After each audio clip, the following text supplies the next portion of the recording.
guys, so I know I promised you some more language related videos at the beginning of summer, and now I'm finally getting around to doing one.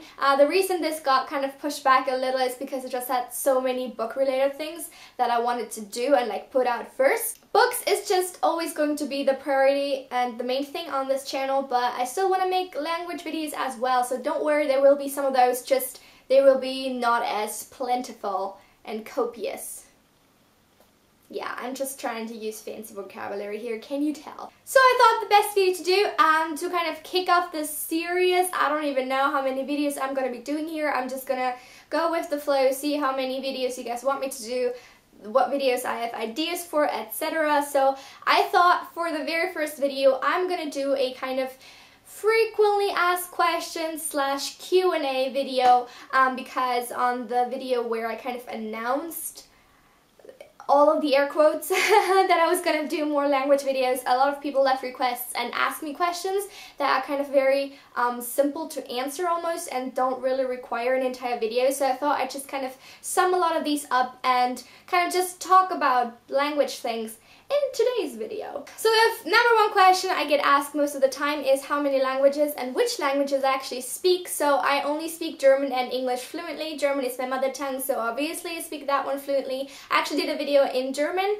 It's like a children's bookshelf tour. If you haven't seen it yet, I'll link it down below so you can go and hear me speak German. It is absolutely weird, sounds really strange, and everybody commented on that, and I know it sounds weird to my own ears to speak High German because I usually also don't do that. I'm from Austria, so I sort of also speak Austrian German, but since it's not its own official language, I don't actually want to count it. But I sort of do, and I still have to do a video in Austrian German, but I will be doing one of those hopefully soon, so watch out for that one. Other languages I speak are sort of Spanish and French. I did both of those in school, and I also now am studying Japanese because that's what I'm majoring in college. I've only done 1 year in Japanese, so I'm really not that good at it, but I really enjoyed it a lot.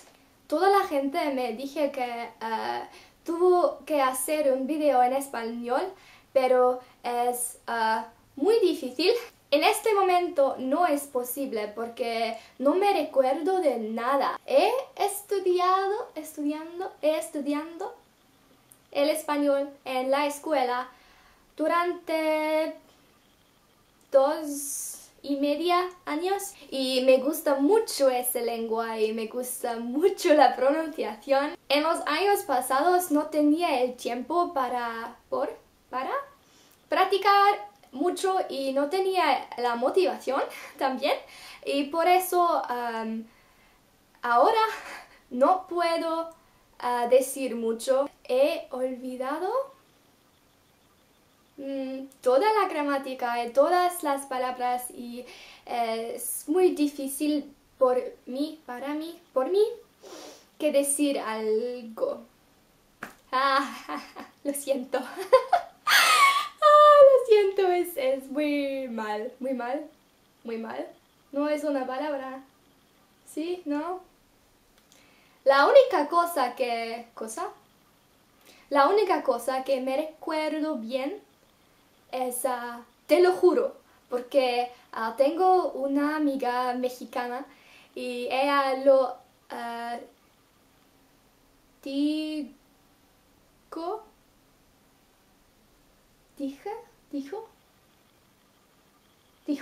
y ella lo dijo todo el tiempo. Y me gusta mucho, te lo juro. C'est muy importante, non? Malheureusement, c'est la même chose avec le français. J'ai étudié le français pour 4 années dans l'école. Moi, j'aime bien le français. C'est une langue très très belle et je crois que toutes les choses qu'on dit en français se paraît très difficile et très très sophisticated. mais c'est la même chose. J'ai oublié toute la grammaire, tous les mots. toutes les phrases. Et maintenant, je ne peux plus former des phrases complètes et correctes. C'est très triste. J'aime bien le français et je voudrais améliorer mon français, mais au moment, je n'ai pas de temps, parce que je dois me focaliser, je dois me focaliser sur le japonais. Konnichiwa, watashi wa Teresa desu. 20日です。夏休みの時はリンスに住んでいます。でも去年の10月からビンの大学で日本学の勉強をしています。本を読むのがとても大好きです。時々 YouTube でビデオをします。And that's about the extent of my Japanese after a month of not doing anything, because you forget that shit so fast. It's crazy. And also I'm pretty sure now everybody has already left because it's obvious how shit I am at all these 3 languages. And no one's gonna want to listen to my tips because I'm obviously not following them myself. But you asked for it and I delivered, so I hope it is apparent now why I can't do entire videos in French or Spanish or Japanese at the moment. I want to get better in all 3 of those, but it's just a lot of work and a lot of time that I don't have at the moment, so I really need to focus on Japanese because obviously that's where I'm getting my grades on. But I definitely want to somehow at some point reach fluency in both French and Spanish as well. Which brings us to the next question, because someone, I don't remember who, asked me which languages I still want to learn, and I have an entire list of those. So I really want to learn Russian because I'm really fascinated by it, and I think the country is super interesting, and the culture as well. And also it's a really useful language to know because so much of Eastern Europe still, at least to some degree, speaks Russian, or at least a lot of people still know it. I also would really like to know a Scandinavian language just for the fun of it, because have you seen Scandinavian guys? I mean, the guy who played what's his face in True Blood, perfection. I have such intellectual reasons for learning languages, it's ridiculous. Can you see? Like, that's how smart I am. So Valhalla Musicum asks, well, they say, I'm attempting to learn High German in attempts to use it as a crossover to learn Swiss German, Austrian German, and possibly some of the Scandinavian languages.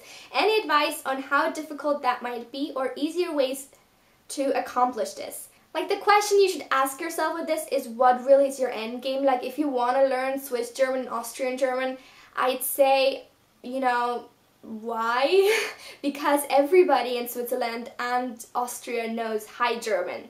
Every single person, because that's actually our language. So you wouldn't need it technically, and I'm sure if you know High German and you move either to Switzerland or Austria, or at least spend a lot of time there, and also other parts of Germany where they also have weird dialects, you will get used to it, and you'll probably start kind of adapting your own speech patterns to those of the people around you. So I'd say, you know, focus on High German. And as for Scandinavian languages, I know that, for example, Finnish is a language that is closely connected to the Hungarian language. They're like in one speech group or something like that. So they have nothing to do with German at all. Other languages that are similar to German, though, are, for example, Dutch. That's very similar. Like, I can sometimes understand like large parts of it.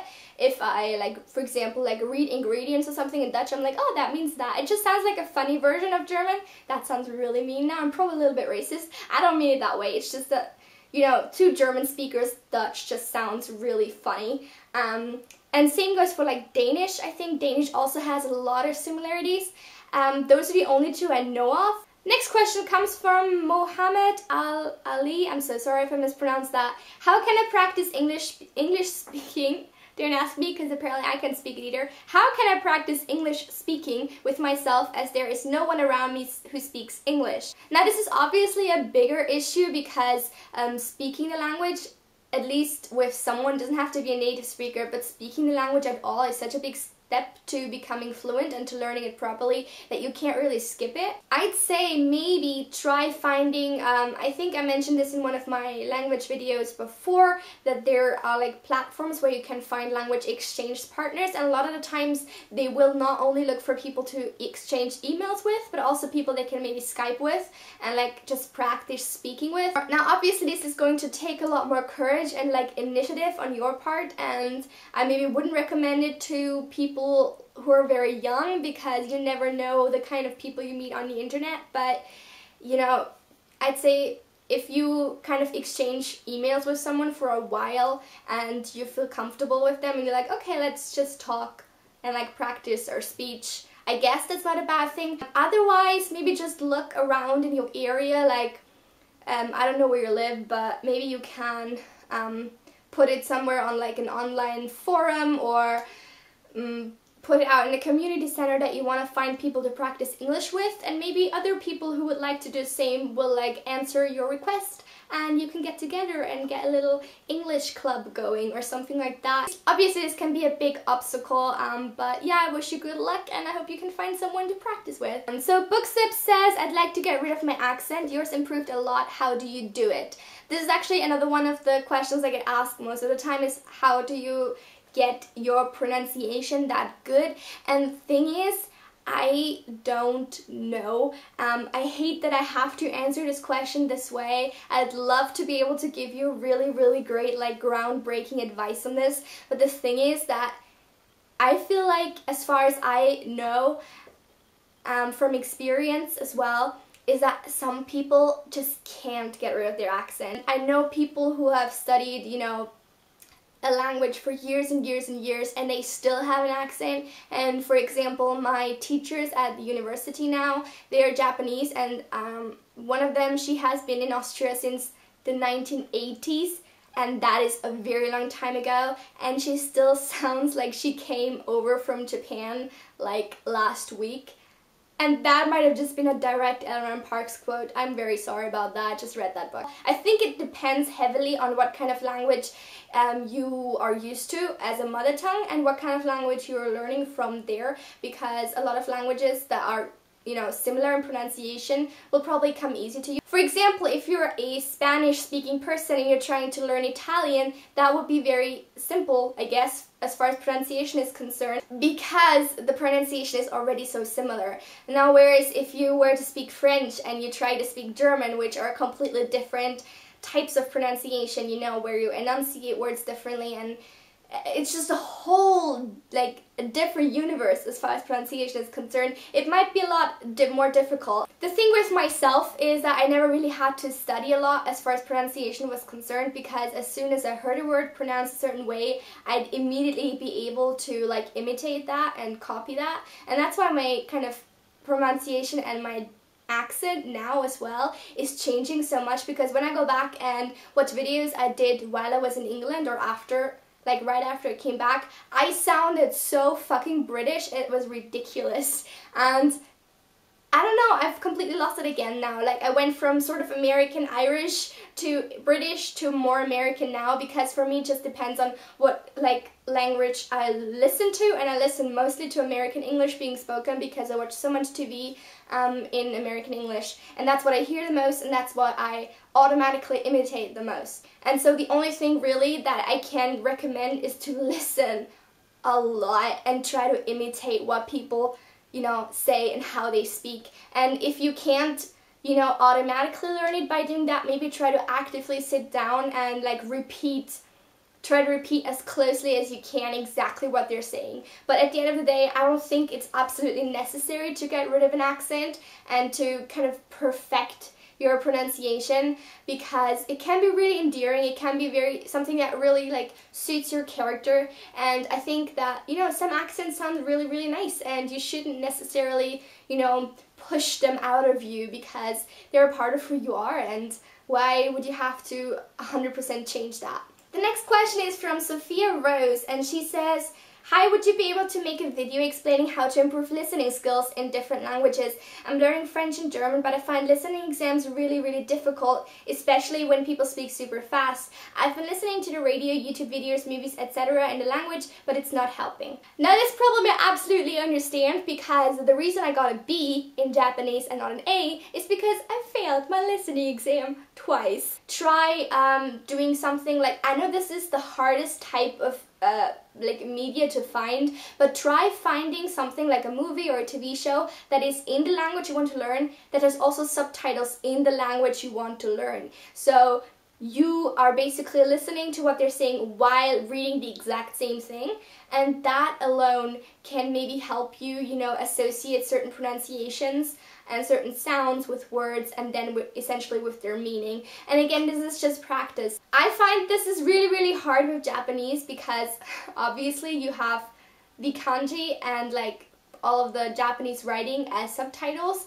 and I can't read like 90% of that, so it doesn't really help me. But with French and German you can do it. You can just like read what is basically being said at the same time that it's being said, so maybe that could be helpful to you. The thing about listening exams is that they're not realistic, because in a real life situation you could always ask, excuse me, could you maybe speak a little bit slower, could you repeat that, etc. But obviously that's not going to happen in an exam, so you could also maybe try studying specifically for those exams. So trying to sort of dissect what the listening exams are like. So for example, if you have questions that you need to find the answer to in whatever you're listening to, try to, you know, concentrate. Like, read the question first and then focus on that one part of the question, or that one word of the question. Like, I have to hear this one word, and if I hear it, then I can, you know, sort of get the meaning out of what they said. And that way you won't like ruin a good mark by, you know, failing a listening test.